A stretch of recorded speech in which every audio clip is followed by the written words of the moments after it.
Walaupun itu nanti tetap menegangkan ketika kita betul-betul jumpai sesuai dengan kabar Allah dan Rasulnya. Dan kabar Allah itu tidak pernah salah. Fa inna asdaqal hadisi kitabullah. Karena sebenar-benar perkataan itu perkataan Allah. Maka itu pun masih menimbulkan kengerian yang dirasakan.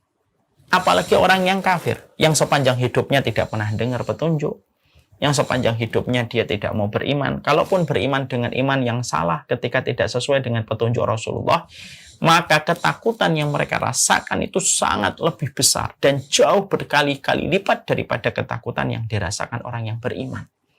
Karena orang beriman sudah tahu tentang apa yang terjadi dari setiap ilmu yang dia dapatkan dari petunjuk yang dia pelajari sepanjang hidup. Selamat datang di channel Tauhid Istiqomah. Semoga video ini bisa bermanfaat untuk dunia dan akhirat kita. Amin. Alhamdulillah, kita pada kesempatan hari ini akan melanjutkan perjalanan panjang kita dan perjalanan maraton kita, melewati purnama yang telah kita habiskan di dalam mempelajari satu persatu halaman dari sebuah kitab yang menjadi pedoman kita untuk mengenali kehidupan akhirat. Ini merupakan perkara yang kita harapkan, tidak ada yang kita harapkan kecuali adalah keberkahan. Banyak orang yang hari ini mereka bergegas untuk mengetahui tentang kunci-kunci keberhasilan bisnis. Banyak orang yang mereka bergegas ingin mengetahui tipsnya di dalam kemudahan dia mendapatkan profit dan keuntungan. Tapi kita pada kajian rutin kita justru memilih sebuah kitab, sebuah referensi yang menceritakan tentang kondisi kematian, kondisi bagaimana manusia di alam barzah, bagaimana manusia kelak ketika mereka dikumpulkan oleh Allah, dan bagaimana proses yang terjadi dalam kehidupan di akhirat. Sebuah kitab yang ditulis oleh Imam Al-Qurtubi, At-Tadhkirah li Ahwalil Mauta wa Umuril Akhirah. Karena kitab ini bisa menjadi obat dari berbagai macam sumpeknya setiap informasi dunia yang sering kita jumpai dan kita dapatkan. Karena dengan mengingat kematian, orang yang banyak mengingat kematian, uniknya adalah menghidupkan hati yang mati, menghidupkan hati yang gersang dengan kita mengingat kematian. Tetapi justru semakin kita memikirkan kehidupan, justru semakin hati kita terlunta-lunta dan hati kita pada kondisi mati kalau kita banyak mengingat kehidupan. Nah, inilah yang menjadikan kita membahas kitab At-Tadhkirah, sebuah kitab yang luar biasa, sebuah karya monumental yang ditulis oleh Imam Al-Qurtubi, supaya kita memahami apa sih yang akan terjadi dan menimpa pada kehidupan kita, pada kehidupan di akhirat. Semoga dengan kita mengetahui seluruh roadmap pada kehidupan mati kita, kehidupan akhirat kita, bisa mengevaluasi apa yang harus kita lakukan, bisa memperbaiki misi di dalam kehidupan kita, bisa mengkoreksi arah kompas kehidupan kita dari kehidupan duniawi menuju kepada kehidupan akhirat. Karena sejatinya seorang mukmin memiliki dua kehidupan, kehidupan hari ini dan kehidupan di bawah permukaan tanah ketika dia berada di alam barzah yang berarah kepada kehidupan akhirat. Semoga konsep bahwasanya kita mengimani dua kehidupan tidak pernah lupa dan tidak terlupakan serta tidak teramnesiakan dalam kehidupan kita. Siapapun yang yakin bahwasanya kehidupan berikutnya adalah kehidupan yang sejatinya, kita akan jumpai, kita akan datangi pada kehidupan berikutnya. Tidak ada lagi kematian, tidak ada lagi perpisahan. Bagi mereka yang taat kepada Allah, maka itulah yang menjadikan kita terus menghidupkan maklumat, terus menghidupkan informasi supaya kita memahami tentang apa yang akan menimpa pada manusia pada kehidupan berikutnya. Itulah yang menjadi alasan kita mempelajari kitab At-Tadhkirah. Kita pada kesempatan hari ini akan berada pada pembahasan halaman 418. Ini merupakan pembahasan kita pada kesempatan hari ini. Pada kesempatan hari ini kita membahas tentang sebuah tema yang ditulis oleh Imam Al-Qurtubi. Bagi yang punya kitab silahkan dibuka pada halaman 418. Penggabungan antara ayat Al-Quran tentang penghimpunan yang pada dohirnya kelihatannya kayak bermasalah ketika seakan-akan berlawanan antara satu ayat dengan ayat. Karena kita menjumpai ada beberapa ayat yang menerangkan kondisi manusia ketika mereka di akhirat. Tapi antara satu ayat dengan ayat secara dohir tampaknya berlawanan. Padahal kita tahu di dalam referensi Al-Quran ataupun dalam referensi Al-Hadis tidak ada ayat dan tidak ada hadis yang berlawanan. Ini merupakan salah satu akidah yang kita harus imani pada akidah Ahlussunnah wal Jamaah. Sebelum saya terangkan ini, saya terangkan dulu sedikit. Di dalam pokok akidah Ahlussunnah wal Jamaah, kita harus mengimani betul bahwasanya setiap dalil yang ada di dalam Kitabullah dan setiap dalil yang ada di dalam Al-Hadis tidak ada yang bertentangan. Ada mutanaqud fid dalil wal istidlal. Tidak ada yang bertentangan dan tidak ada yang kontradiktif di dalam setiap referensi yang kita jumpai di dalam Kitabullah dan Sunnah. Kalaupun ada sesuatu yang kayaknya secara zahir kayaknya kontradiktif dan berlawanan, maka sejatinya itu bukan berlawanan, tetapi karena ketidaktahuan kita bagaimana memahami ayat-ayat itu dan bagaimana memahami hadis yang tampaknya secara zahir itu kontradiktif. Ini penting untuk kita paham supaya kita tidak mudah termakan dengan syubhat orang-orang orientalis yang mencoba melemahkan keimanan kita kepada referensi mutlak orang yang beriman, yaitu kepada Al-Quran dan Al-Hadis. Orang orientalis itu dengan kebodohannya sering melemparkan sebuah isu. Al-Quran itu bertentangan antara satu ayat dengan ayat. Hadis itu bertentangan antara satu ayat atau satu hadis dengan hadis. Padahal mustahil Allah itu dan Rasulnya memberikan sebuah referensi yang ternyata bertentangan antara satu referensi dengan referensi berikutnya. Karena referensi itu datang dari Zat yang Maha Alim dan salah satu konsekuensi sifat alimnya Allah. Tidak mungkin referensi yang Allah berikan itu bertentangan dan kontradiktif antara satu dengan yang lainnya. Kalau manusia, mereka membuat aturan mungkin kontradiktif. Kalau manusia membuat aturan, bergantinya pejabat biasanya juga berganti kebijaksanaan, itu mungkin. Karena memang pengetahuan manusia itu relatif antara satu dengan yang lainnya. Tapi kalau Allah mutlak, tidak ada kesalahan bagi Allah. Saya ambilkan sebuah contoh yang mudah. Nah, sebelum kita membahas ini. Saya pernah membaca di dalam kitabnya Ibnu Qudamah, Raudhatun Nadhir. Kitab ini diberikan penjelasan oleh banyak sekali ulama, karena Ibnu Qudamah luar biasa ketika memiliki dan menggoreskan ilmu pada kitab Raudhatun Nadhir. Ada kitab penjelas Ithaf Dzawil Basair. Ini kitab penjelas dari kitab Raudhatun Nadhir. Pada kitab Ithaf Dzawil Basair dijelaskan ada dua hadis yang tampaknya bertentangan. Tapi sejatinya dia tidak bertentangan. Tetapi cara kita yang salah ketika melihat hadis ini. Hadis yang pertama menerangkan, Man massa dzakarahu falyatawaddo. Barang siapa yang memegang kemaluan, maka hendaklah dia wajib berwudu kembali. Jadi dalam hadis yang pertama ini hadis sahih. Siapapun yang memegang kemaluan, maka wajib dia berwudu kembali. Ada hadis sahih yang lain yang mengatakan ketika Rasulullah ditanya, rajulun massa dzakarahu. Ya Rasulullah, bagaimana kita mendapati ada seseorang yang memegang kemaluannya?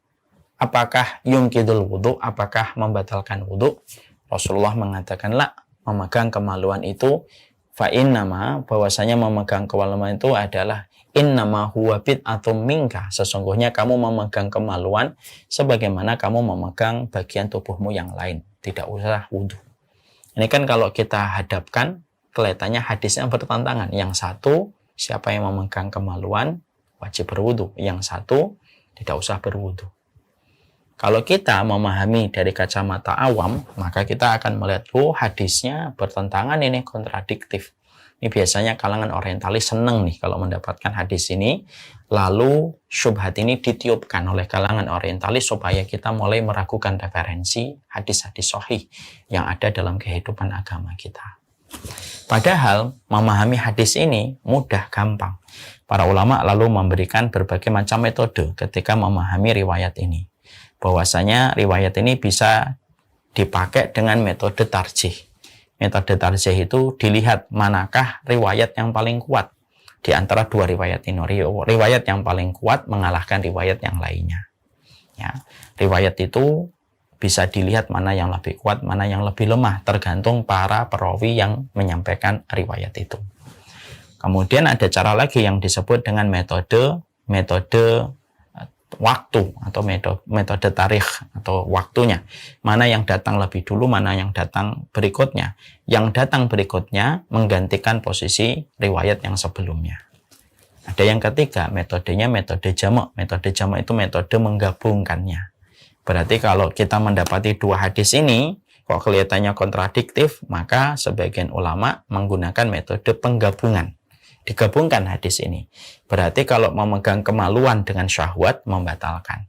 Tapi kalau kamu memegang kemaluan tidak dengan syahwat, berarti tidak membatalkan sebagaimana kita memegang anggota tubuh yang lainnya. Tuh kan, tidak ada yang bertentangan, tidak ada yang tanakut, tidak ada yang kontradiktif. Jadi yang ada, kalau ada orang berkata, ini ada ayat-ayat yang kontradiktif, ada hadis-hadis yang kontradiktif. Kita harus sikapi dengan bijak dan mengatakan, tidak ada yang kontradiktif. Kalau kamu menganggap ayat ataupun hadis kontradiktif, berarti yang bukan ayatnya yang kontradiktif, tapi kitanya yang terlalu awam, tidak tahu bagaimana metode memahami tentang referensi itu. Ini yang kita harus mengerti dengan baik. Sama dengan apa yang sedang disampaikan oleh Imam Al-Qurtubi dalam pembahasan halaman ke-418. Imam Al-Qurtubi sekarang dibuka di halaman 418. Imam Qurtubi mengatakan wa yauma yahsyuruhum ka'allam yalbasu ila sa'atan min nahar yata'arafuna bainahum qad khasiral ladzina kadzdzabu bi liqa'illahi wa ma kanu muhtadin. Dan ingatlah akan hari di waktu itu Allah mengumpulkan mereka, maka mereka merasa pada hari itu mereka seakan-akan tidak pernah hidup di dunia, kecuali hanyalah di waktu siang hari yang singkat. Dan di waktu itu mereka saling berkenalan. Ini menerangkan bahwasanya orang-orang yang dikumpulkan pada waktu di akhirat kelak, mereka itu tidak merasa hidup di dunia kecuali sebentar. Ya ta'arafun, dan mereka saling berkenalan satu dengan yang lainnya. Ini ada pada surat Yunus 45. Allah juga menyampaikan pada surat Al-Isra, yaitu ayat yang ke-97. Pada ayat yang ke-97, Allah menyampaikan pada surat Al-Isra, wa may yahdillahu fahuwal muhtad wa may yudlil falan tajida lahum awliya min dunihi wa nahsyuruhum yaumal qiyamati ala wujuhihim umyaw wa bukma wa summa ma'wahum jahannam kullama khabat zidnahum sa'ira. Allah menyampaikan di dalam surat Al-Isra 97, barang siapa yang telah diberikan petunjuk oleh Allah, tidak ada satu, maka sesungguhnya dia telah mendapatkan petunjuk. Dan barang siapa yang disesatkan, maka sekali-kali dia tidak akan mendapatkan penolong bagi mereka kecuali adalah Allah. Dan kami akan mengumpulkan mereka pada waktu hari kiamat, kami seret di atas wajah mereka dan muka mereka dalam kondisi bisu, tuli, dan buta. Tempat kediaman mereka adalah di neraka Jahannam. Tiap kali nyala api Jahannam itu padam, kami tambahkan lagi nyalanya. Ini kan kita mendapati surat Yunus 45 dan surat Al-Isra 97 seakan-akan bertentangan. Pada surat Yunus 45 di situ dikatakan ya ta'arafuna bainahum. Sesungguhnya orang-orang pada waktu nanti di akhirat, orang-orang kafir, mereka itu saling mengenali satu dengan yang lainnya, dan di situ nanti ada pembicaraan. Padahal pada surat Al-Isra 97 mereka diterangkan bahwasanya bukma wa umyan wa summan, mereka akan dibangkitkan dalam kondisi bisu, tuli, dan buta. Padahal kalau bisu berarti tidak bisa bicara, bagaimana saling mengenal kalau bisu, tuli, dan buta? Ini kan seakan-akan dua riwayat yang bertentangan. Kita juga mendapati pada surat Yasin ayat yang ke-52. Qalu ya wailana man ba'asana min marqatina hadza ma wada'ana ar-rahman wa sadaqal mursalun. Maka mereka berkata, aduh celakalah kami, siapakah yang membangkitkan kami dari tidur kami ketika kami di dalam kubur. Ini kan seakan-akan bertentangan juga di dalam surat Al-Isra 97 yang tadi kita dapatkan. Padahal harusnya kan bisu tidak bisa mengatakan apa-apa. Tetapi ketika pada surat Yasin dikatakan ya wailana man ba'asana min marqatina. Siapa yang membangkitkan kami dari tempat kuburan kami, di tempat yang begitu luar biasa menegangkan dan menakutkan ini. Maka disitulah akhirnya kita menjumpai dan kita mendapati ini ayat-ayat yang tampaknya secara sekilas, merupakan ayat yang tampaknya kontradiktif antara satu ayat dengan ayat yang lainnya. Dan Imam Al-Qurtubi beliau menjawab supaya tidak menjadi syubhat, supaya tidak menjadi samar-samar, karena fungsinya ilmu adalah memberikan penerang supaya tidak ada yang samar. Maka beliau menjawab bagaimana menjawab ayat-ayat ini. Antara surat Yunus 45 di mana Allah menerangkan orang-orang kafir saling berkenalan, dengan surat Al-Isra 97 ketika Allah menerangkan orang kafir itu dalam kondisi bisu, tuli, dan buta, dan menerangkan tentang surat Yasin ayat yang ke-52 ketika orang-orang di dalam dibangkitkan itu mereka berkata, ya wailana man ba'asana min marqatina, siapa yang membangkitkan kami ya dari tempat tidur kami, yaitu di dalam kubur. Nah, itu yang kita harus paham. Maka sesungguhnya Imam Al-Qurtubi lalu menjawab, ayat-ayat yang Allah terangkan pada ayat yang tadi tampaknya bertentangan antara satu ayat dengan ayat-ayat yang lainnya. Sebenarnya tidak ada yang bertentangan, karena setiap ayat-ayat itu, surat Al-Isra, kemudian surat Yasin, kemudian surat Yunus, itu konteksnya pada waktu yang berbeda-beda. Surat Yunus memiliki waktu, momen sendiri, surat Yunus memiliki momen sendiri, dan surat Yasin memiliki momen sendiri. Makanya beliau lalu mengatakan, sesungguhnya kondisi manusia itu nanti ketika pada waktu mereka dibangkitkan dari kuburan, maka setidaknya ada 5 kondisi keadaan, yang mana pada 5 kondisi itu saling berbeda-beda antara satu kondisi dengan kondisi yang lainnya. Kondisi ketika baru dibangkitkan akan berbeda ketika kondisi mereka dihalau ke tempat hisab. Jadi kondisi ketika dibangkitkan jangan disamakan ketika kondisinya mereka dihalau ketika mereka akan dihisab. Kemudian ketika mereka sedang dihisab, kondisinya beda lagi. Kondisi ketika mereka digiring ke tempat pembalasan, ketika orang-orang mulai digiring menuju ke neraka, itu sudah beda lagi. Dan kondisi ketika mereka sudah berada di dalam neraka dan berada di dalam surga, itu juga beda lagi. Jadi disitulah Imam Qurtubi menerangkan ada 5 kondisi manusia yang berbeda-beda, di mana sifat orang ketika mereka berada pada 5 kondisi ini beda-beda. Kondisi ketika baru dibangkitkan, kondisi ketika baru dihalau ketika menuju kepada hisab, kondisi ketika dihisab, kondisi ketika diarahkan menuju ke neraka, dan kondisi ketika mereka sudah di neraka. Itu kondisinya berbeda-beda. Dan itu yang akan menjadi penjelas dari ayat-ayat yang tadi kita sebutkan. Apakah yang sebenarnya orang nanti ketika dibangkitkan itu bisu, tuli, dan buta, ataukah mereka bisa bicara? Kalau ditambah lagi dalam surat Toha, di dalam surat Toha nanti kita juga dapatkan ada orang-orang yang mereka dibangkitkan dalam kondisi buta. 5 hasyartani a'ma wa qad kuntu basira. Mereka itu ketika dibangkitkan buta, mereka bisa ngomong. Mereka berkata, 5 hasyartani a'ma wa qad kuntu basira. Ya Allah, kenapa engkau bangkitkan kami dalam kondisi buta, wa qad kuntu basira, padahal kami dulu ketika di dunia mampu melihat. Nah, ini kan harus kita dudukkan semuanya, supaya kita paham, supaya kita mengerti, supaya kalau nanti tiba-tiba kita mendapati ada suara-suara syubhat yang menerangkan bahwasanya ada kontradiksi di dalam ayat, terutama ketika menerangkan hari kiamat dan kejadian pada waktu hari kiamat, kita mampu menjawabnya dengan ilmu. Karena ilmu merupakan obat dari getirnya kebodohan dan keawaman kita. Maka Imam Qurtubi lalu menerangkan kepada kita bahwasanya manusia itu diterangkan ketika dibangkitkan dari kubur, sesungguhnya orang kafir pada saat itu sempurna panca indera dan maupun anggota tubuhnya. Makanya ketika ketika orang kafir baru dibangkitkan dari kuburnya, mereka itu sempurna. Mereka sempurna matanya, mereka sempurna telinganya, mereka sempurna anggota tubuhnya. Jadi Imam Qurtubi menerangkan, siapapun manusia, orang kafir sekalipun, apalagi orang mukmin, orang kafir sekalipun ketika dibangkitkan dalam kondisi yang lengkap. Karena mereka belum menuju ke neraka. Mereka kondisinya lengkap. Siapapun yang terbunuh, dimutasi, ataupun dalam kondisi parah pembunuhan yang menimpa kepadanya, nasallallahu salamah wal afiyah, maka separah apapun kondisi yang dia jumpai ketika mati, maka walaupun dia juga orang kafir, pas ketika dibangkitkan, mereka dibangkitkan dalam kondisi sempurna. Artinya matanya, telinganya, anggota tubuhnya lengkap, tidak ada yang tertinggal. Walaupun mungkin ketika hidup di dunia tidak ketahuan jasad antara anggota tubuh dengan anggota tubuh yang lainnya, tapi disatukan kembali oleh Allah. Maka pada saat itu mereka saling berkenalan, mereka saling berkata, ya, mereka saling Mereka saling berkata dan mereka itu saling berdialog pada waktu itu, ya, sehingga mereka pada saat itu mereka bisa bicara.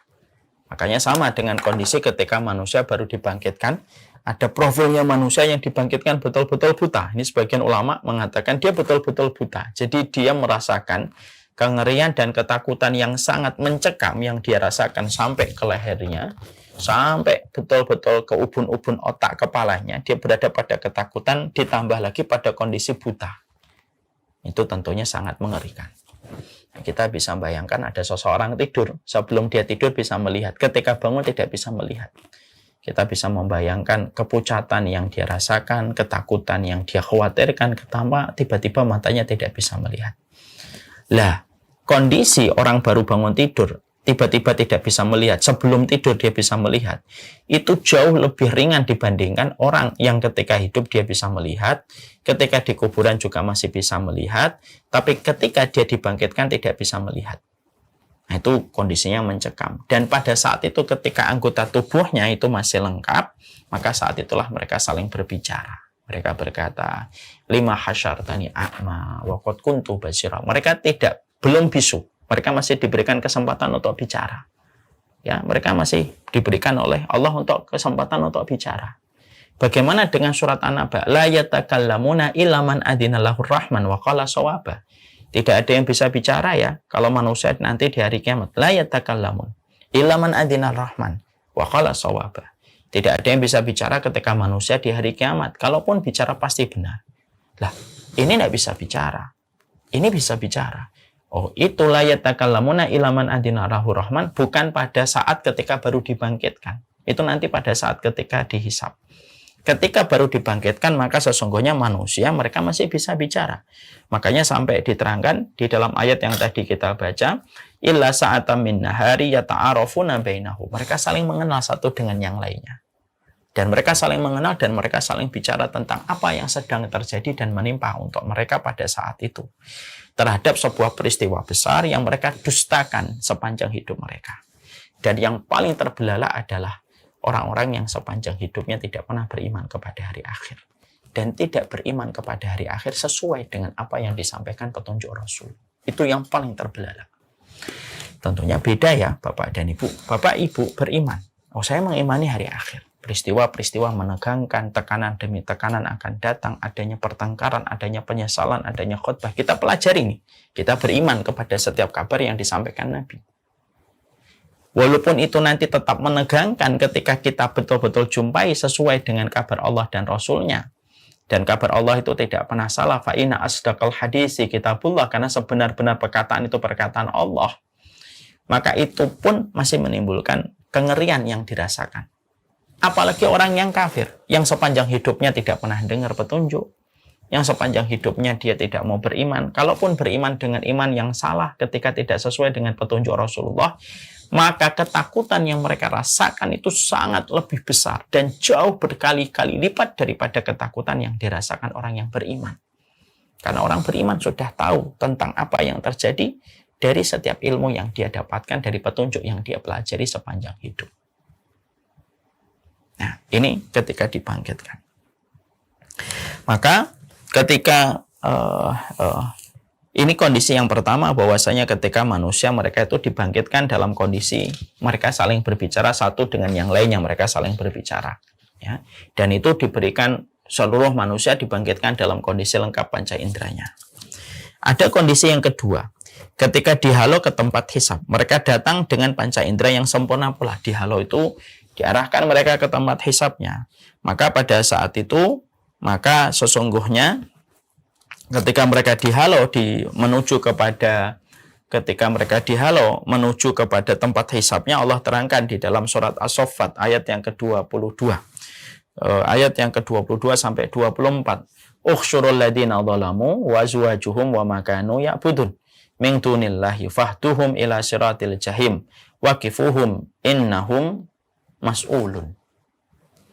Allah menyampaikan pada surat As-Saffat, yaitu ayat yang ke-22, kepada malaikat diperintahkan, kumpulkanlah orang dolim bersama dengan teman-teman mereka dan apa yang mereka sembah dulu ketika di dunia. Jadi ketika manusia sudah dibangkitkan, proses berikutnya kan diarahkan menuju ke tempat hisab. Maka Allah mengatakan kepada para malaikat, "Ukhsyurul ladzina dzalamu wa azwajuhum wa ma kanu ya'budun." Kumpulkan orang dolim sama orang dolim.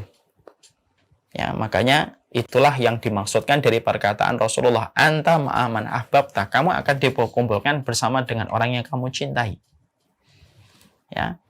Al-mar'u ala dini khalilihi. Sesungguhnya seseorang itu berdasarkan agama temannya. Makanya orang dolim akan dikumpulkan bersama dengan orang dolim dari pasangan-pasangan mereka. Wa ma kanu ya'budun min dunillahi fahduhum ila syiratil jahim. Dan dikumpulkan bersama sesembahan yang selalu mereka sembah. Jadi kalau dulu mereka nyembah uang, ya bersama uang itu akan dikumpulkan. Kalau mereka nyembah syahwat, ya sama syahwatnya. Kalau mereka nyembah patung, ya mereka sama patung itu. Mereka akan dikumpulkan dengan apa yang dulu mereka sembah dan selalu mereka gantungkan hatinya kepada perkara itu selain Allah. Sesembahan itu tidak selalu maknanya adalah patung. Tapi ketika hati kita tertambat pada sesuatu, lalu kita tidak pernah bergeser pada apa yang kita tambatkan itu, maka itu termasuk pada satu sesembahan. Maka Allah menyampaikan, wa makanu ya'budun min dunillahi fahduhum ila syiratil jahim. Maka tunjukkanlah mereka ke jalan neraka dan tahanlah mereka. Jadi ketika mereka mau diarahkan ke arah neraka itu, Allah menyampaikan, waqifuhum, tahan mereka dulu. Tahan mereka dengan apa yang mereka sembah itu. Karena nanti kan orang-orang kafir akan berjalan di belakang apa yang mereka sembah. Kalau kita membaca di dalam tafsir dan kita membaca dalam hadis. Nanti orang kafir itu akan mengikuti apa yang mereka sembah dan mereka tidak melewati sirat. Karena ketika mereka ngikutin apa yang mereka sembah, nanti apa yang mereka sembah akan masuk ke neraka tanpa sempat menginjakkan kaki di sirat. Lalu para pengikut-pengikut yang menyembah mereka nanti akan jatuh pula ke dalam neraka itu. Dan mereka tidak sempat untuk menginjakkan kaki di sirat. Ya. Tapi sebelum itu, sebelum diarahkan langsung menuju ke neraka itu, maka Allah menyampaikan waqifuhum innahum mas'ul. Maka dikatakan waqifuhum, tahan mereka. Fa innahum mas'ulun, mereka akan ditanya. Jadi apakah orang kafir itu nanti mereka juga akan ditanya di dalam kehidupan mereka? Mereka juga akan ditanya. Jadi bukan berarti orang kafir tidak dihisab. Mungkin ada yang bertanya, buat apa orang kafir dihisab, Ustaz? Orang yang tidak beriman itu buat apa untuk dihisab? Kan dia jelas tidak beriman sama Allah dan hari akhir. Maka para ulama menerangkan, saya memilih pendapat yang paling kuat. Orang-orang yang tidak beriman, mereka tetap dihisab. Karena apa? Karena sesungguhnya untuk menyempurnakan keadilan Allah, supaya tidak ada lagi yang beralasan ketika dicemplungkan ke neraka bahwasanya belum ditegakkan perhitungan untuk dia. Itu sebagian para ulama. Jadi orang-orang yang tidak beriman tetap dihisab. Yang pertama itu untuk menunjukkan keadilan Allah. Karena tidaklah seseorang masuk ke neraka karena keadilan Allah, dan tidaklah orang masuk ke surga kecuali rahmatnya Allah. Karena orang yang masuk neraka ya berdasarkan perbuatan dia. Tapi kalau orang masuk surga bukan karena amal soleh kita, tapi karena amal soleh yang menjadikan seseorang mendapatkan rahmat. Ya. Jadi untuk menunjukkan sifat keadilan Allah, orang yang tidak beriman tetap akan dihisab oleh Allah. Makanya Allah menyampaikan waqifuhum innahum mas'ulun. Berhentiin dulu. Mereka akan ditanya. Nah, itu pertama. Kenapa mereka ditanya? Untuk menunjukkan sifat keadilan Allah. Yang kedua, kenapa ditanya? Karena sesungguhnya orang kafir pun bertingkat-tingkat dan berlapis-lapis. Ada orang kafir yang fasik, ada orang kafir yang tidak fasik. Yang kedua, kenapa ada hisab? Allah menyampaikan waqifuhum innahum mas'ulun. Waqifuhum itu berhentikanlah mereka, sesungguhnya mereka akan ditanya. Karena orang kafir itu mereka tentunya berbeda-beda. Ada orang kafir yang mereka fasik, ada orang kafir yang tidak fasik. Fasik itu apa? Yaitu melakukan amalan-amalan dosa yang besar. Ada nggak orang yang tidak beriman, tapi dia tidak berzina, dia tidak minum khamar, dia tidak mau membunuh, dia tidak mau untuk menyakitin hewan, dia baik sosialnya. Ada orang semacam itu. Tentunya orang kafir yang semacam itu dibedakan oleh Allah dengan orang kafir yang minum khamar, dia membunuh orang, dia menyakitin orang, itu dibedakan oleh Allah.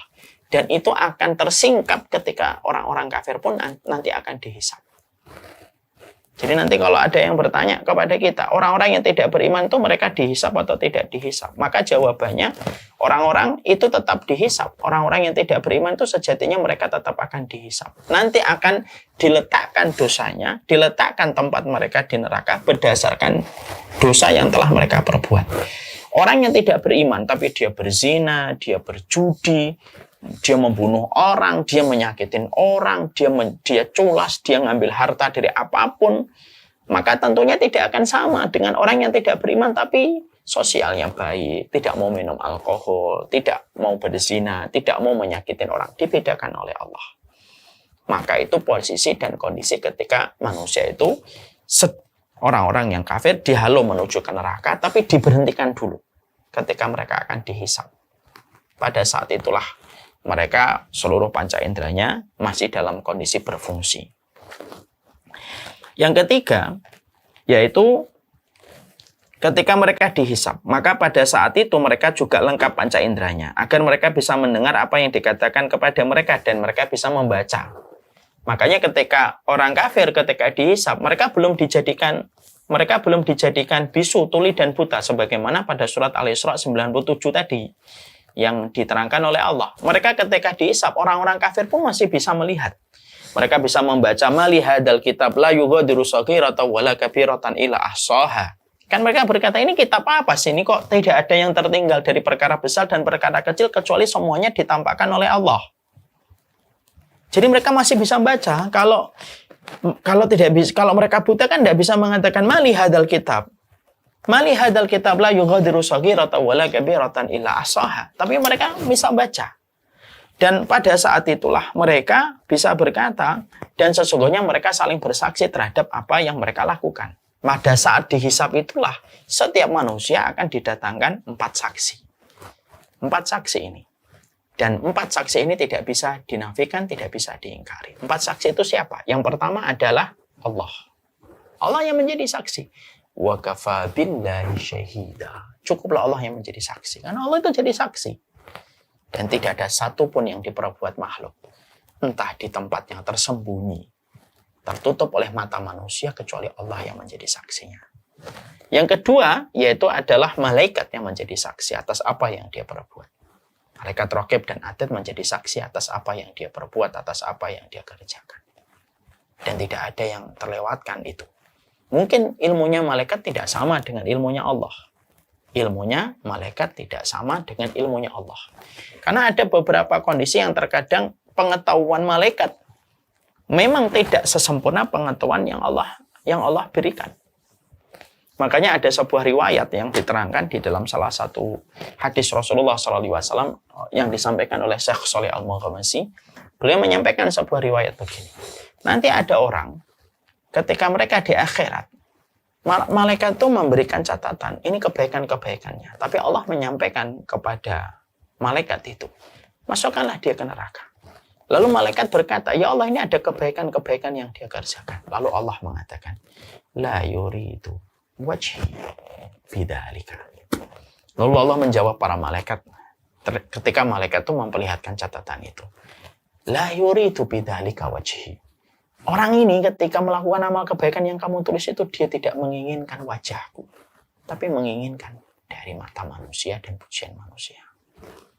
Jadi di sini kita mendapati bahwasanya riwayat ini menjelaskan kepada kita pengetahuan malaikat itu tidak sempurna pengetahuannya Allah, karena Allah alim dan malaikat tidak alim.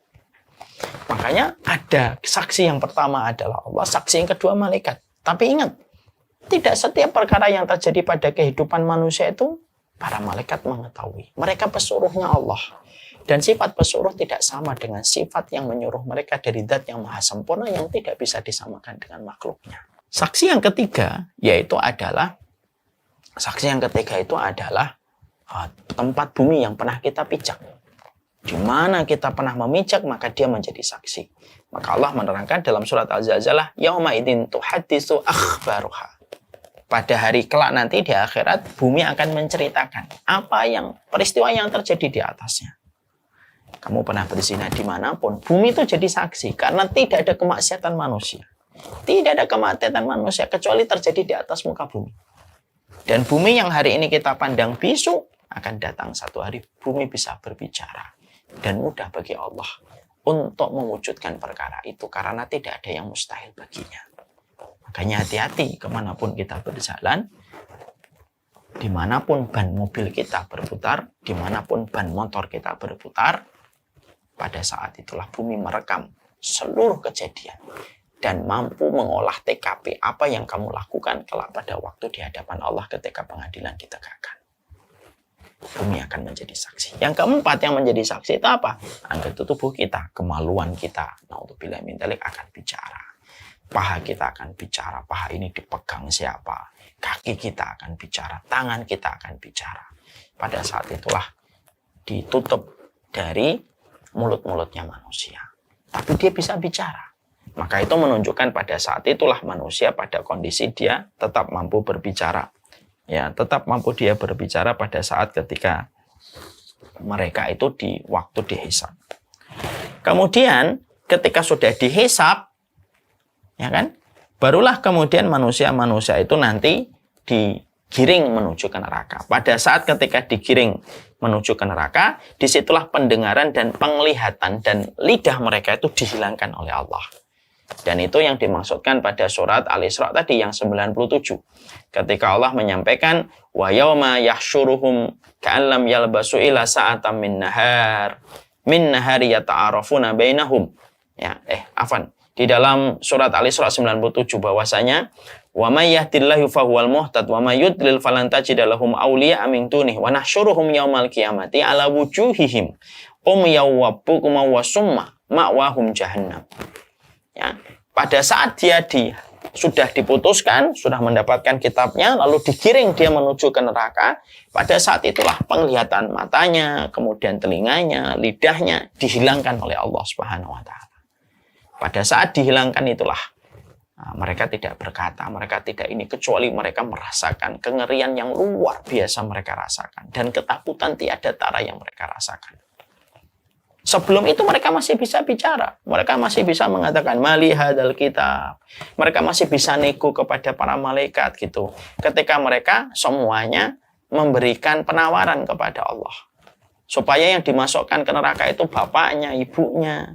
Ya wadul mujrimu law yaftadi min adabi jahannam min bani wa sahibatihi wa akhi wa fasilatihi allati tuwi wa man fil ardi jami'an. Sebelum kejadian mereka digiring menuju ke neraka, mereka sempat bisa bicara lagi, bisa bicara. Saya gadekan diri saya dengan semuanya. Istri saya, suami saya, bapak saya, ibu saya, anak-anak saya, kolega-kolega yang saya kenal, dan orang yang ada di atas muka bumi ini kenal saya dengan baik ini. Mereka masuk ke neraka, ya Allah. Tapi saya menebus diri saya dengan semua ini.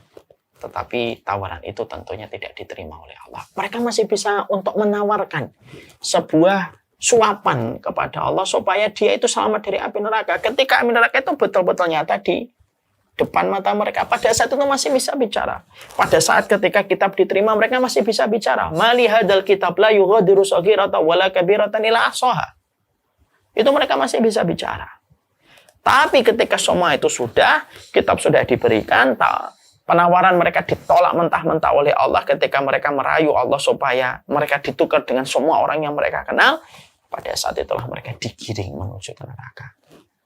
Ya, sebagaimana perumpamaan ketika kambing satu persatu sedang digiring untuk menuju tempat sembelihan. Bahkan kondisinya ribuan kali lipat dari perkara itu. Maka pada saat itulah mereka dijadikan oleh Allah dalam kondisi mereka betul-betul buta, bisu, dan tuli. Jadi tidak bertentangan dengan apa yang Allah sampaikan tadi.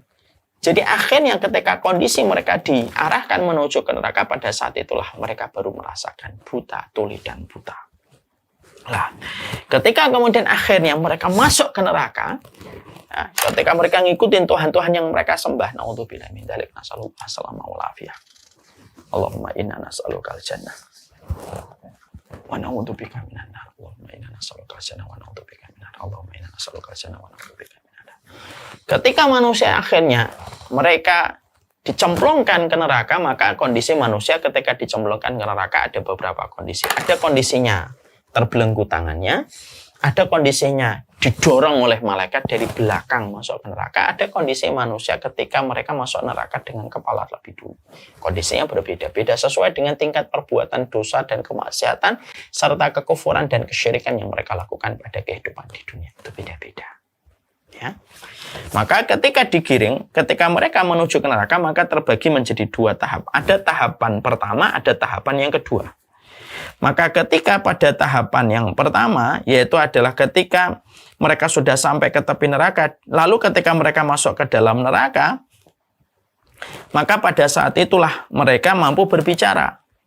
Ketika mereka baru masuk neraka, maka dikembalikan lagi penglihatan mereka, dikembalikan lagi omongan mereka. Sehingga ketika mereka di neraka, maka mereka bisa melihat kembali, mereka bisa bicara kembali.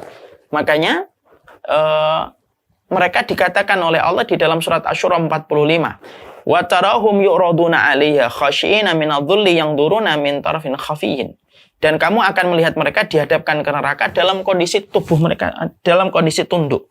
Karena mereka terhina. Dan mereka melihat pemandangan itu lesu. Artinya ketika di neraka mereka sudah hopeless. Ya Allah, ini tempat saya. Mereka ngelihat itu. Jadi diperlihatkan neraka itu. Yang mana kalau mereka buta itu kan mereka nggak akan bisa merasakan ketakutan sebagaimana mereka bisa melihat langsung. Maka dikembalikan lagi.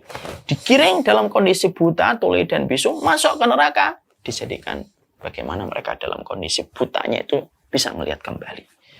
Maka setiap mereka dalam kondisi mereka buta itu, maka akhirnya mereka itu sempat diajak bicara oleh para malaikat kan. Di dalam surat Al-Mulk Allah menyampaikan takadu tamayyazu minal ghaid kullama ulqiya fiha fawzun sa'alahum khazanatuha alam ya'tikum nadhir qalu bala qad wajadna nadhir fakadzabna wa qulna ma nazalallahu min syai'in antum illa fi dhalalin kabir. Maka ketika masuk ke neraka, mereka kembali bisa ngomong. Para malaikat itu, mereka itu hampir-hampir neraka itu marah karena melihat kemarahan orang-orang yang dimasukkan ke mereka. Dan ketika setiap dilemparkan ke dalamnya orang-orang kafir itu, penjaga neraka itu selalu tanya sama orang yang baru masuk ke neraka, ya. Apakah belum pernah datang kepadamu peringatan di dunia? Cuman tidak ada yang memperingatkan kamu tentang neraka ini. Kok sampai kamu dimasukkan ke neraka itu? Emang kamu nggak pernah dengar peringatan-peringatan yang datang kepadamu? Lalu mereka mengatakan, qalu bala qad ja'ana nadhirun fakadzabna wa qulna ma nazalallahu min syai'in antum illa fi dhalalin kabir. Lalu mereka berkata, telah turun peringatan untuk kami, tetapi kami mendustakan dan kami katakan tidak turun apapun di sisi Allah. Lalu para malaikat mengatakan, in antum illa fi dhalalin kabir. Kamu ini berada pada kesesatan yang nyata. Ya. Jadi saat itu mereka bicara kembali, ya. Mereka bicara kembali, mereka berkata kembali gitu. Bahkan mereka saling berkata antara sesama mereka, antara sesama orang yang di dalam kubur yang tadi diterangkan saling berkenalan itu, ketika kita membaca surat Al-A'raf 38-39. Allah menyampaikan, qalat khulu fi umamin qad khalat min qablikum minal jinni wal insi fin nari. Kullama dakhalat ummatun la'anat ukhtaha hatta idza traku fiha jami'an qalat ukhrahum liulahim. Rabbana haula yadalluna fatihim adaban dhi'fan minan nar. Qala likulli dhi'fan walakin la ta'lamun. Wa qalat ulahum li ukhrahum fama kana lakum alaina min fadl fadhuqul adab bima kuntum taksibun. Dalam surat Al-A'raf 38-39, Allah juga menerangkan ketika manusia itu baru dimasukkan ke dalam neraka itu mereka saling bicara. Dikatakan, Allah berfirman, masuklah kalian ke dalam neraka bersama dengan umat jin dan manusia terdahulu sebelum kalian. Setiap satu umat masuk ke dalam neraka, dia mengutuk kawannya yang menyesatkan. Sehingga apabila mereka masuk semuanya, berkatalah orang-orang yang masuk, kemudian di antara mereka kepada orang yang masuk lebih dulu. Jadi orang kalau baru masuk ke neraka, dia akan ngomong kepada orang-orang yang sudah masuk terlebih dahulu. Ya Allah, sesungguhnya ini orang-orang yang dulu nyesatkan kami nih. Orang yang sudah di neraka ini dulu nyesatin kami. Ya, maka berikanlah kepada mereka siksaan berlipat ganda di neraka ini. Allah berfirman, masing-masing kalian akan mendapatkan siksaan berlipat ganda. Akan tetapi kalian tidak mengetahui. Orang-orang yang berkata masuk terlebih dahulu akan berkata kepada orang yang baru masuk. Orang yang baru masuk itu yang meminta sama Allah supaya dilipat gandakan adab untuk mereka yang sudah terlebih dahulu masuk. Maka orang-orang yang lebih dulu masuk lalu berkata, kami tidak memiliki kelebihan sedikit pun di atas. Kamu tidak memiliki kelebihan apapun di atas kami. Maka rasakanlah siksaan karena perbuatan kalian sendiri yang telah kalian perbuat. Jadi ini menjadi sebuah pembicaraan. Jadi kalau ketika masuk ke dalam neraka, kembali mereka bisa bicara. Makanya bukan hanya mereka saling berbicara, mereka saling mengenal ketika mereka di neraka. Mereka, oh ini yang dulunya nyasatin saya. Timpakanlah 2 kali adab dari adab yang telah mereka berikan kepada saya. Maka yang sudah lama mengatakan, kamu tidak memiliki apapun keutamaan di atas kami. Rasakanlah adab sebagaimana perbuatan yang kalian lakukan sendiri. Kalian bertanggung jawab terhadap apa yang kalian perbuat.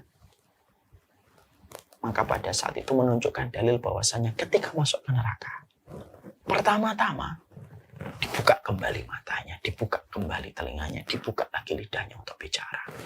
Makanya kita mendapati pada surat Al-A'raf ayat yang ke-50, wa nada ashabun nari ashabal jannah an afidu alaina minal ma' aw mimma razaqakumullah qalu innallaha harramahuma 'alal kafirin. Makanya diterangkan dalam salah satu dialog, orang di neraka itu bisa melihat orang yang di surga dan orang di surga bisa melihat orang di neraka. Jadi itu merupakan salah satu di antara hal mengenaskan nanti di akhirat. Orang di neraka itu bisa melihat penduduk surga dengan seluruh kenikmatannya. Kenapa? Mereka diperlihatkan dengan pemandangan di surga. Menambah pedihnya penyesalan mereka ketika dulu di dunia. Dan pandangan penduduk neraka akan diarahkan oleh Allah kepada orang-orang yang mereka kenal dulu ketika di dunia, yang berada di surga. Makanya salah satu dialog yang penduduk neraka itu adalah mereka mengatakan, mana orang-orang yang dulu kami anggap jahat. Dan mereka tidak jumpai di neraka, karena ternyata orang yang dulu mereka anggap jahat, ternyata ada di dalam surga dengan kenikmatan yang Allah berikan. Untuk menambah rasa penyesalan menusuk pada seluruh sendi kehidupan mereka terhadap apa yang telah mereka lalui ketika mereka menyombongkan diri dari ayat-ayat Allah. Itu yang kemudian akhirnya itu yang menjadi sebuah dalil. Makanya akhirnya mereka berkata kepada penduduk neraka itu apa? Wa nada ashabun nari ashabal jannah an afidu alaina minal ma'. Tolong kasih kami air. Tolong dong kasih kami air. Atau apa yang Allah rezekikan kepada kalian. Penduduk surga mendengar atau tidak mendengar? Penduduk surga mendengar. Maka penduduk surga kemudian mengatakan, innallaha harramahuma 'alal kafirin. Sesungguhnya Allah itu mengharamkan minuman yang kami minum ini dan kenikmatan yang kami peroleh kepada orang-orang yang kufur kepadanya ketika di dunia. Itu dijawab. Jawaban itu terdengar oleh penduduk neraka. Jadi di awal-awal penduduk neraka itu masih bisa mendengar. Mereka masih bisa untuk melihat, maka bisa berdialog. Mereka bisa berdialog kepada orang yang lebih dulu masuk sebelum mereka. Mereka bisa menjawab pertanyaan malaikat. Ketika malaikat itu mengatakan, alam ya'tikum nadhir qalu bala qad ja'ana nadhir fakadzabna wa qulna ma nazzalallahu min syai'. Mereka bisa jawab itu. Itu pertama-tama ketika mereka berada di dalam neraka itu. Ya, makanya penduduk surga itu juga akhirnya setelah diminta permintaan air, maka penduduk surga itu lalu setelah menjawab bahwasanya air dan kenikmatan di surga diharamkan bagi orang yang kufur kepada Allah, maka Allah terangkan lagi di dalam surat Al-A'raf 44. Ya. Wa nada ashabul jannati ashaban nari an qad wajadna ma wa'adana rabbuna haqqan fal wajadtum ma wa'ada rabbukum haqqan qalu na'am fa adana mu'adzinun bainahum anna la'natullahi 'alal zalimin. Maka penghuni surga itu lalu berseru, berteriak penghuni-penghuni surga itu kepada penghuni-penghuni neraka. Tidaklah penghuni surga yang berseru, kecuali penghuni surga itu pernah terjadi dialog kan? Karena mereka tahu dialognya nanti dijawab. Penghuni surga lalu berkata, sesungguhnya kami telah mendapatkan apa yang dijanjikan Allah kepada kami ketika taat dengan berbagai macam resiko yang kami hadapi dulu ketika taat. Maka apakah kamu juga mendapatkan apa adab yang Allah ancamkan kepada kalian? Maka penduduk neraka kembali menjawab, betul. Kami mendapatkan apa yang Allah ancamkan yang kami ingkari ketika dulu di dunia. Maka malaikat mengumumkan kepada kedua golongan itu, anna la'natullahi 'ala dzalimin, kutukan Allah ditimpakan orang yang zalim. Nah, itu menunjukkan kepada kita bahwasanya ketika manusia pertama kali, ketika pada waktu pertama kali mereka di dalam neraka, mereka masih bisa bicara, mereka masih bisa ngomong. Mereka masih bisa mendengar apa yang diseru oleh penduduk surga. Mereka masih bisa mendengar jawaban penduduk surga. Ketika penduduk surga mengatakan sesungguhnya air, sesungguhnya nikmat yang Allah rezekikan kepada kami diharamkan kepada kalian yang kufur kepada Allah Subhanahu wa taala. Maka pada saat itulah sesungguhnya mereka mampu berbicara. Maka setelah mereka betul-betul kekal di dalam neraka, maka ketika mereka sudah berada di dalam neraka itu, maka di dalam satu riwayat diterangkan Allah lalu memperlihatkan domba yang berwarna, domba ini domba hitam yang ada garis belangnya putih.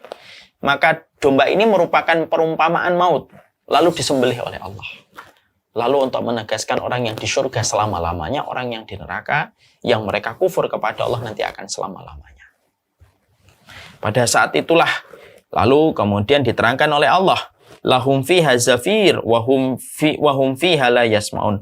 Mereka merintih di dalam api dan di dalamnya mereka tidak bisa mendengar. Setelah mereka kekal di dalam neraka, setelah mereka melewati dialog-dialog yang tadi, bagi orang yang kufur kepada Allah, pada saat itulah lalu setelah itu mereka dibutakan kembali oleh Allah. Kembali ditulikan lagi oleh Allah, dibutakan kembali oleh Allah Subhanahu wa taala. Ya. Dan mereka akan kekal pada kondisi itu, merasakan ketakutan dari apa yang mereka lihat. Mereka tuli, mereka tidak mampu bicara, mereka hanya mengerang kesakitan. Terus-menerus tanpa ada hari akhir dan tanpa ada hari berhenti sedikit pun dari setiap siksaan yang ditimpakan Allah kepada mereka. Makanya Imam Qurtubi lalu menerangkan, jadi orang kafir yang kekal di dalam neraka, ini bukan berlaku untuk orang mukmin yang di neraka dulu sebelum masuk surga. Ini berlaku untuk orang kafir. Orang kafir mampu bicara, dia mampu menjawab pertanyaan malaikat, dia mampu menjawab seruan dari penduduk surga. Maka ketika mereka sudah akhirnya lama di situ, lalu kemudian Allah mengatakan, qalah saufiha wala tukalimun. Sudah, hinalah kamu di dalamnya dan jangan pernah bicara. Maka pada saat itulah mereka bisu kembali, tuli kembali, buta kembali. Dan itu selama-lamanya. Pada saat itulah yang dikatakan oleh Allah tadi bahwasanya pada surat Al-Isra 97, mereka buta, tuli, dan bisu. Pertanyaannya, kenapa orang kafir dijadikan oleh Allah bisu, tuli, dan buta ketika mereka akhirnya berada di dalam neraka selama-lamanya? Maka sesungguhnya dikatakan hikmah dihilangkannya pendengaran ini karena sesungguhnya mereka dulu ketika di dunia mendengar seruan para malaikat. Mereka mendengar seruan para nabi dan para rasul dan orang solih. Tapi mereka menutup telinga mereka, menutup pikiran mereka, menutup mata mereka dari orang yang beriman. Mereka melecehkan, mereka membuat narasi yang menyakitkan. Mereka menyakiti, mereka menyiksa orang yang beriman. Dan mereka tutup seluruh organ tubuh yang Allah ciptakan untuk mereka dari ayat-ayat Allah. Sebagaimana mereka menutup seluruh anggota tubuh mereka dari setiap kebenaran yang disampaikan oleh Allah. Pada saat itulah nanti akan datang hari ketika mereka ditutup selama-lamanya. Mata mereka, telinga mereka, dan mulut mereka. Makanya Allah mengatakan, hinalah kamu di dalamnya dan janganlah kamu berbicara. Ya. Makanya Allah menyampaikan ketika setelah mereka bicara dengan malaikat, bicara dengan sesama penduduk neraka, mereka berdialog dengan penduduk surga, terakhirnya mereka mengatakan kepada Allah di dalam surat Al-Mu'minun 107-108. Rabbana akhrijna minha fa'in udna fa'inna dhalimun. Ya Rabb, keluarkanlah kami darinya. Kembalikan kami di dunia. Ya. Maka kalau kami masih kembali kepada kekufuran, maka kami adalah orang zalim. Nah, yang terakhir kalinya mereka memelas kepada Allah. Hidupkan kami lagi ya Allah. Hidupkan kami lagi ya Allah. Kalau kami kafir lagi, betul-betul kami ini zalim. Kasih kesempatan lagi ya Allah. Lalu disitulah sebelum akhirnya Allah membutakan, mentulikan, membisukan lagi mereka selama-lamanya, Allah menyampaikan qala khsa'u fiha wala tukallimun. Allah menyampaikan, tinggallah kamu hina di dalamnya, jangan pernah lagi kamu bicara. Dan ini merupakan feedback dari apa yang mereka bicarakan dulu ketika di dunia mengkufuri ayat-ayat Allah. Makanya Allah mengabadikan mereka di dalam surat Fussilat ayat yang kelima. Wa qalu qulubuna fi akinnatin mimma tad'una ilaihi wa fi adanina waqrum wa min bainina wa bainika hijabun fa'mal innana amilun. Makanya dulunya orang-orang ini berkata, hati kami berada pada tutup dari apa yang kamu seru kepada kami. Hati kami itu ada tutupnya. Telinga kami ada sumbatan. Di hati kami ada dinding. Maka beramallah kamu. Sesungguhnya kami juga beramal. Itu omongan mereka. Yang mereka menolak setiap nasihat yang datang dari Allah dan Rasulnya. Mereka juga dikatakan dalam surat Fussilat ayat yang ke-26. Wa qala alladziina kafaru la tasma'u li hadzal Qur'an walghaw fihi la'allakum taghlibun. Orang-orang kafir itu hobinya ketika di dunia, mereka berkata, jangan dengarkan Al-Quran. Dan buatlah keramaian supaya orang itu tidak mendengarkan Quran. Supaya ketika kita membuat keramaian, kita mampu mengalahkan mereka yang memperdengarkan hidup mereka dengan Al-Quran.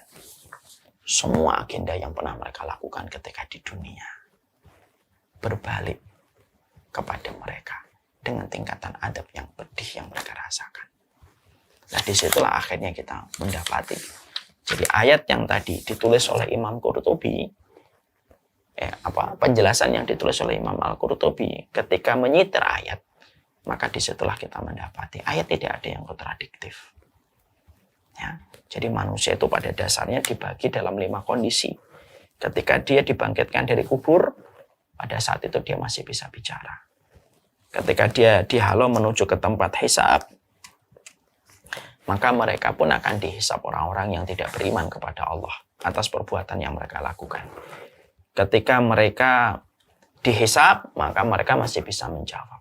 Ketika mereka digiring ke neraka, pada saat itulah mereka menjadi bisu, tuli, dan buta.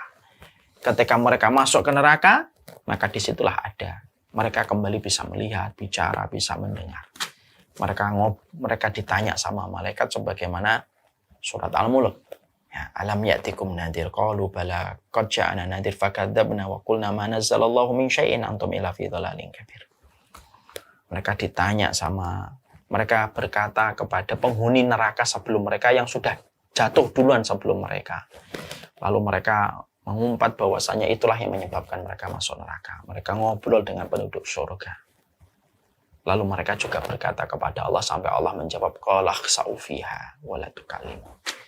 Lalu setelah mereka bicara dengan Allah, disitulah Allah mengatakan, tinggallah hina di dalam neraka dan jangan pernah bisa bicara kembali.